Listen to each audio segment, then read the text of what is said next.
Welcome back, everybody. In this video, I want to talk about my top 4 best and worst bosses in Another Crab's Treasure. Similar to the few videos I made before this, I'm going to be going back and forth between worst and best. So, with that, let's begin. Number 4 on the worst boss list, we have Firth, which is the final boss of the game.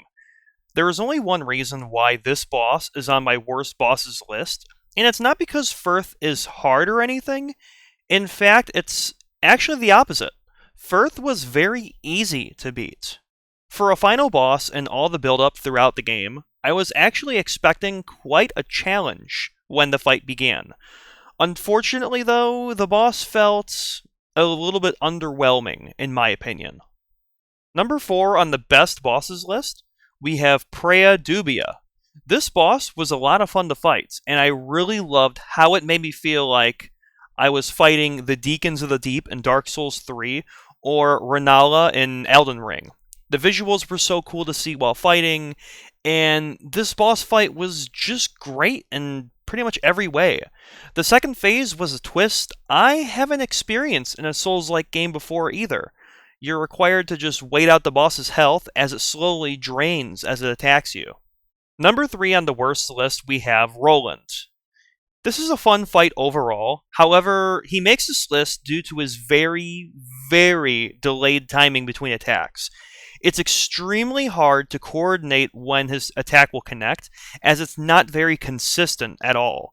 From my experience, one attack he does, I think it was when he jabs you with his cane, I believe, it would have a 1 or 2 second delay.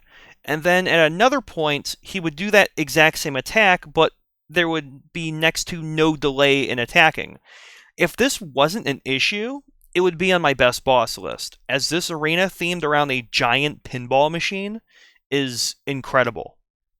Number 3 in the best boss list would be the Consortium. This is a boss I struggled with, but had fun playing against. This boss truly tests your positioning skills. All over this crab cage, there are weak spots that you must defeat in order to beat it.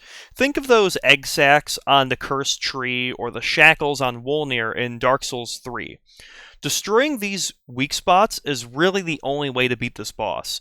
What makes it challenging, though, is that it has these things on top of the cage as well, which are the hardest ones to get to, because it's just tough getting on top of it while it's already attacking you. And then it has special attacks to knock you off of it as well. But overall, this is a very different kind of boss fight, and I really enjoyed it. Number 2 on the worst list would be Pagus. Pagus is truly one of the toughest bosses in the game, especially since you meet this behemoth near the beginning of the game. Maybe not the beginning, but not too far after the beginning of the game. This boss is very challenging, as it hits very hard and has a large health pool. He's on here because he is an insane obstacle that makes exploring practically the largest area in the game very obnoxious. Luckily, though, he is very cheesable using banana peels. There are plenty of guides online as to how to defeat them using the banana peels, which I was almost debating on doing a video on, but that's as long as that's not patched. Number 2 on the best boss list would be Magista, Queen of Slacktide.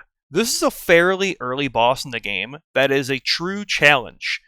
Magista is the perfect boss that really tests your skills at a boss fight in games like this. The poison mechanic this boss uses really puts a twist on your average boss fights. I had a hard time with her for a while, until I got good at avoiding the poison goop. The poison itself is what will kill you in seconds compared to any of the boss's actual attacks. Learn to avoid this, and you'll pretty much be good for the fight. And here we are at number 1 on the worst list is Hykia, the Intimidation Crab.